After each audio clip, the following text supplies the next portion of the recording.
नमस्कार सभी को। आज हम भारत का समुद्री क्षेत्र देखेंगे।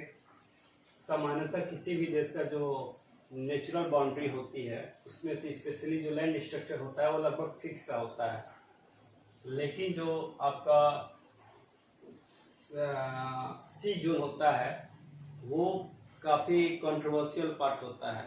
तो इस पोर्शन को मतलब कि कंट्रोवर्शियल जोन को कैलकुलेट करने के लिए, समस्या को समाधान करने के लिए 1982 में यानी कि 1982 में यूनाइटेड नेशन के देशों ने एक बैठक की और डिसाइड किया कि किसी भी देश का जो सीमा है कहाँ तक होगा, और ये बैठक जो हुई अनक्लोज के नाम से हुई, ठीक है ना।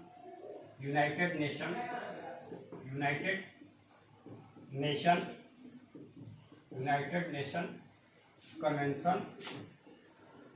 कन्वेंशन लॉ ऑफ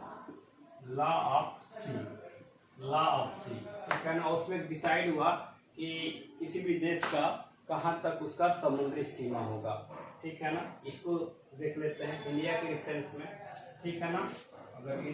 अगर इंडिया की बात करें तो सबको पता है कि इंडिया का जो पेनिनसुलर पार्ट है वो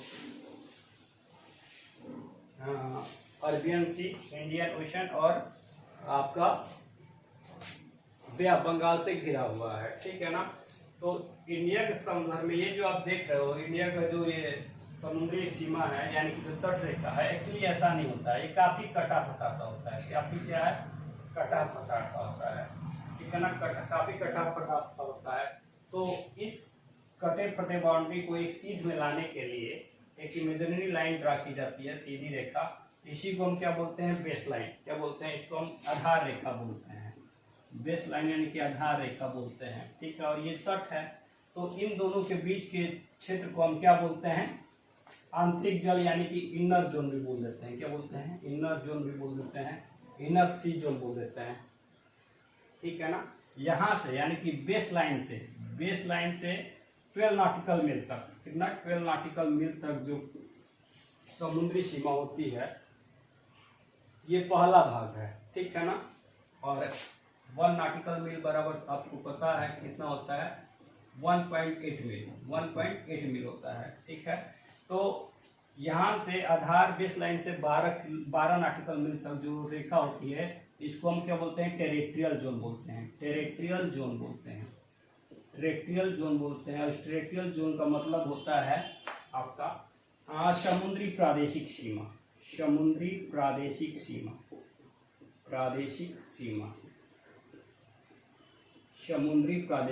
होती है, ठीक है ना।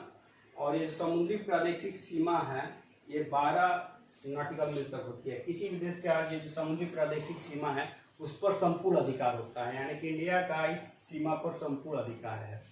दूसरी जो कैटेगरी निकलती है इस बेस लाइन से 24 नॉटिकल मील तक जो समुद्री सीमा है इसे कंटेजियस जोन बोलते हैं। क्या बोलते हैं, कंटेजियस, TIGUOUS, कंटेजियस जोन बोलते हैं। कंटेजियस जोन का मतलब क्या होता है, कंटेजियस जोन का मतलब होता है संलग्न क्षेत्र।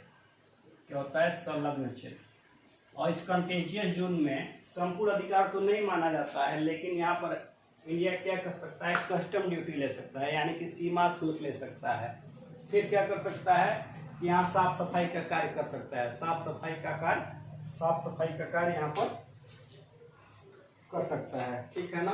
और फिर वित्तीय काम यहाँ पर कर सकता है, यानी कि फाइनेंशियल वर्क यहाँ पर इंडिया कर सकता है। तीसरा जो जोन होता है वो क्या होता है, तीसरा जो जोन है वो आपका बेस लाइन से 200 नॉटिकल मील तक होता है। इसे हम क्या बोलते हैं, EEZ बोलते हैं। EEZ का मतलब क्या होता है, एक्सक्लूसिव इकोनॉमिक जोन। क्या होता है, एक्सक्लूसिव इकोनॉमिक जोन होता है, मतलब अन्य अधिकार क्षेत्र, अन्य आर्थिक क्षेत्र होता है। EEZ का मतलब, यहाँ से क्या मतलब है, बेस लाइन से यहाँ पर इंडिया क्या कर सकता है, नए द्वीपों का निर्माण कर सकता है, यानी कि नए आइलैंड को हैबिटेट कर सकता है, बना सकता है अन्य आर्थिक क्षेत्र में। फिर क्या कर सकता है, वैज्ञानिक परीक्षण कर सकता है, नए द्वीप का निर्माण कर सकता है और समुद्री चीजों का संपूर्ण दोहन कर सकता है। यहाँ पर इंडिया समुद्री चीजों का संपूर्ण दोहन कर सकता है इस अन्य आर्थिक क्षेत्र में, ठीक है ना। तो बेसिकली 3 होता है। इंडिया की जो समुद्री सीमा होती है अप्रॉक्सीमेटली 7560 किलोमीटर होती है, ये पता है। और ये जो 3 सीमाएं हैं, ठीक है ना। एक बेस लाइन से 12 नॉटिकल मील तक क्या है आपका टेरिटोरियल जोन है। फिर उसके बाद जो है बेस लाइन से 24 नॉटिकल मील तक क्या है आपका संलग्न क्षेत्र है। क्या है? संलग्न क्षेत्र है, यानी कि उसे कंटेजियस जोन बोलते हैं। तीसरा जो है एक्सक्लूसिव इकोनॉमिक जोन, अन्य आर्थिक क्षेत्र है, ठीक है ना। तो अन्य आर्थिक क्षेत्र में 3 चीज, नए द्वीपों का निर्माण, समुद्री चीजों का दोहन, ठीक है ना, और वैज्ञानिक परीक्षण।